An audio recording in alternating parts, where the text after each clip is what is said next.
শিক্ষা প্রতিষ্ঠানগুলিকে র্যাগিং মুক্ত করতে দৃঢ় প্রতিজ্ঞ সরকার, হাতিয়ার শাস্তির বিধান দেয়া পোস্টার। রাজ্যে 20টি বিশ্ববিদ্যালয়, সরকারি ও সরকারি সাহায্যপ্রাপ্ত 600 কলেজ, সরকারি ও বেসরকারি 100টি ইঞ্জিনিয়ারিং কলেজে সরকারের তরফে পাঠানো হচ্ছে এই পোস্টার। র্যাগিং করলে কি কি শাস্তি হবে তার তালিকা পর্যন্ত তৈরি করে দিয়েছে সরকার।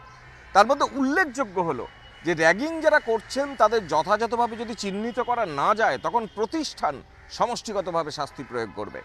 এবং আরও উল্লেখযোগ্য হলো র্যাগিংয়ে যারা অংশগ্রহণকারী তাদের বিরুদ্ধে দৃষ্টান্তমূলক ব্যবস্থা তো নেওয়া হবেই, এমনকি র্যাগিং যারা প্রশ্রয় দিচ্ছেন তাদের বিরুদ্ধেও ব্যবস্থা নেওয়া হবে। পোস্টারে উল্লেখ করা হয়েছে 11 দফা শাস্তির কথা। র্যাগিংয়ে অভিযুক্ত হলে বাতিল হতে পারে ভর্তি, ক্লাস থেকে সাসপেন্ড করা হতে পারে, প্রত্যাহার করা হতে পারে বৃত্তি ও অন্য সুযোগ সুবিধা, বঞ্চিত করা হতে পারে যে কোনো রকমের পরীক্ষা থেকে, স্থগিত থাকতে পারে পরীক্ষার ফল প্রকাশ, বাতিল হতে পারে কোনো প্রতিযোগিতায় প্রতিনিধিত্ব, হস্টেল থেকে নির্বাসিত বা বিতাড়নের সম্ভাবনাও রয়েছে। প্রথম থেকে চতুর্থ সেমেস্টার পর্যন্ত বহিষ্কার করা হতে পারে বা একেবারে প্রতিষ্ঠান থেকে বিতাড়ন, নাও মিলতে পারে অন্য প্রতিষ্ঠানে ভর্তির সুযোগ। অভিযুক্তকে চিহ্নিত করা না গেলে শাস্তি হতে পারে প্রশ্রয়দাতাদেরও। সরকারি নির্দেশ, যেসব জায়গায় ছাত্রদের বেশি যাতায়াত সেখানেই টাঙাতে হবে এই পোস্টার। ইতিমধ্যেই পোস্টার লাগানো হয়েছে প্রেসিডেন্সি ক্যাম্পাসে। এবছর আই ওয়াজ ভেরি হ্যাপি, গভর্নমেন্টের তরফ থেকেই আমাদেরকে একটা পোস্টার এরম পাঠিয়েছে, আমরা অলরেডি টাঙিয়েও দিয়েছি। সো আই এম গ্ল্যাড যে সবাই এই চেতনা নিয়ে একটু ভাবছে আর স্প্রেড করছে। প্রয়োজনীয় পদক্ষেপ নেওয়ার কথা জানিয়েছেন যাদবপুর বিশ্ববিদ্যালয়ের উপাচার্য।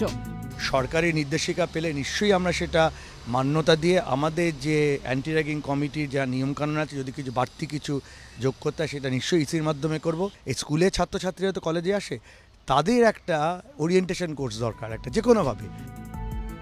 কিন্তু প্রশ্ন উঠছে, র্যাগিং রোধের আইন ও নির্দেশিকা থাকা সত্ত্বেও কেন এই কর্মসূচি?